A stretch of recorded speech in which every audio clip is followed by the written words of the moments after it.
Bismillah, Alhamdulillah, Allahumma sholli ala Muhammad wa ala ali Muhammad wa man walah wa tabi'ahum bi ihsanin ila yaumiddin. Segenap murid-murid kelas 4 MI Muhammadiyah Kartasura yang Ustadz banggakan, mari belajar bersama lagi dengan Ustadz Tri dalam mata pelajaran SKI Sejarah Kebudayaan Islam, yang semoga dengan belajar itu kita semakin bisa bertakwa kepada Allah Subhanahu wa Ta'ala, menjadi hamba-hamba yang terbaik, hamba-hamba yang mentaati perintah-perintah Allah Ta'ala dan juga menjauhi larangan-larangan Allah Subhanahu wa Ta'ala. Baik, di pelajaran kelas 4 ini di semester 1 ada bab 1 tentang ketabahan Nabi Muhammad Shallallahu Alaihi Wasallam dan para sahabat dalam berdakwah, dalam memeluk agama Islam ini. Sebelumnya Ustadz sampaikan tentang peta konsep yang kita pelajari di bab 1 ini.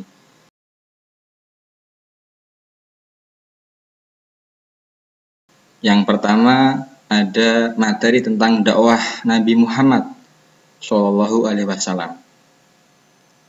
Yang kedua ada ketabahan Nabi Muhammad dalam berdakwah. Yang ketiga ketabahan para sahabat dan juga ketabahan para sahabat dalam berdakwah.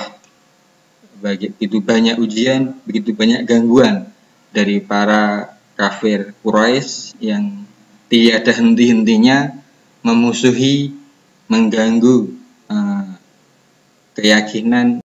Yang pertama tentang dakwah Nabi Muhammad SAW.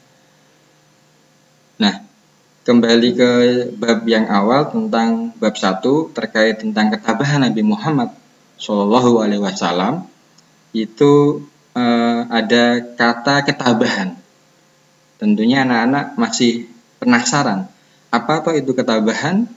Nah, ketabahan itu bisa diartikan ketetapan atau kekuatan hati dalam memegang keislaman dan keimanan. Itu yang pertama tentang ketabahan. Yang kedua, apa itu dakwah? Dakwah itu adalah cara, metode seseorang menyampaikan kebenaran Allah Subhanahu wa Ta'ala. Dan ini adalah tugas utama seorang nabi dan rasul dan juga umat-umat beliau, sahabat, para pengikutnya sampai hari kiamat kelak.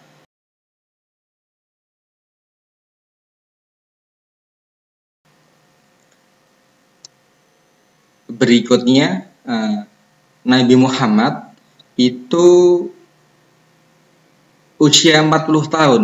Beliau mendapatkan wahyu di Gua Hira, yaitu melalui malaikat Jibril alaihissalam. Kemudian istri Nabi mendengarnya, yang bernama Khadijah itu mendengarnya, kemudian mengajak Nabi untuk bisa bertemu dengan saudara sepupunya, yaitu Waraqah bin Naufal, seorang pendeta, seorang yang paham akan Injil, yang berbahasa Ibrani, untuk diajak untuk menyampaikan hal tersebut. Kemudian walhasil Waraqah bin Naufal membenarkan sebagaimana yang diajarkan ataupun yang ada di dalam Injil, itu bahwasanya akan diutus Nabi di akhir zaman.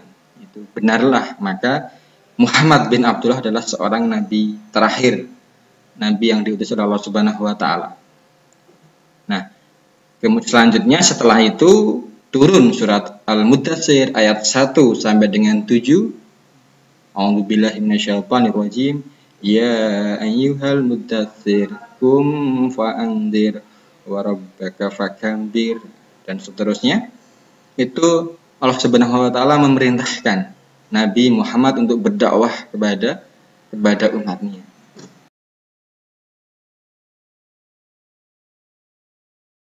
Nah, berdakwah sebagaimana yang Ustaz sudah sampaikan di awal tadi, yaitu mengajak, menyeru, menyampaikan kepada umat manusia untuk menyembah hanya kepada Allah Subhanahu wa taala. Atau juga mudahnya itu mengajak manusia untuk masuk ke dalam agama Islam dengan mengucapkan asyhadu alla ilaha illallah wa asyhadu anna muhammadar rasulullah.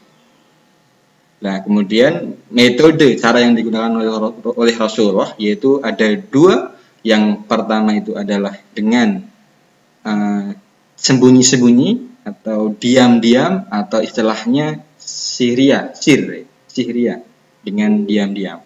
Atau yang kedua yaitu dengan cara terang-terangan, tegas, atau juga jahriyah. Nah, itu.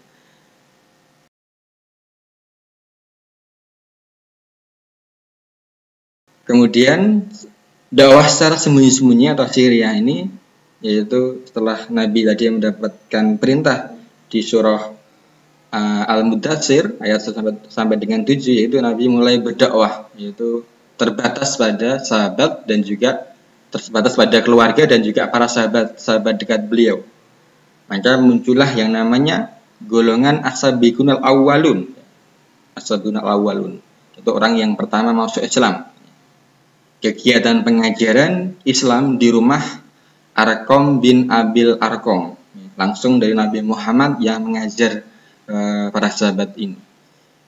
Nah, kemudian dakwah secara sembunyi-sembunyi berjalan selama 3 sampai dengan 4 tahun, nah, kurang lebih.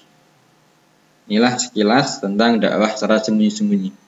Nah, kemudian siapakah as-sabiqunal awwalun itu? Yaitu Khadijah binti Khuwailid, Ali bin Abi Thalib, Abu Bakar, Utsman, Zubair, Sa'ad bin Abi Waqqas, Khalid, Talha bin Ubaidillah, Abu Ubaidah bin Samit,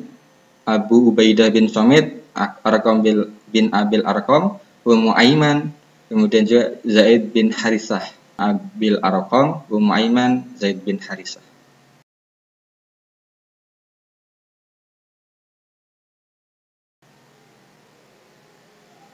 Kemudian dakwah secara terang-terang pada tahun keempat kenabian, ya, pada tahun 4 kenabian. Nah, itu Nabi mulai berdakwah secara terang-terangan, yaitu turun surat Al-Hijr ayat 94.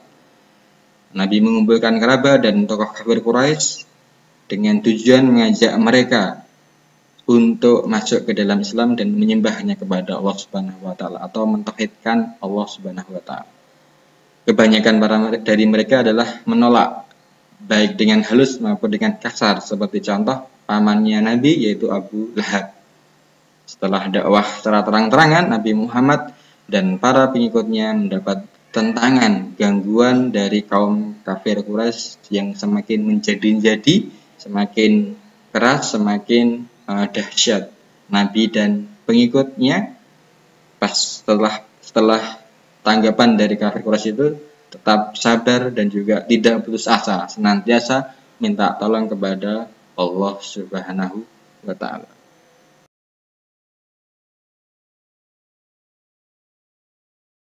Demikian penyampaian singkat dari Ustadz, semoga bermanfaat dan selanjutnya bisa dikerjakan tugas yang akan Ustadz kirim.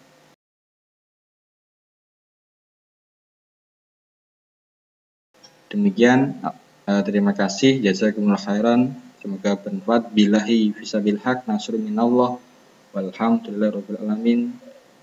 Subhanaka alhamdulillah, asyhadu an la ilaha illa anta, astaghfiruka wa atubu ilaik. Walhamdulillahi rabbil alamin. Assalamualaikum warahmatullahi wabarakatuh. Min BK Kata Suara, prestasi melayani sepenuh hati.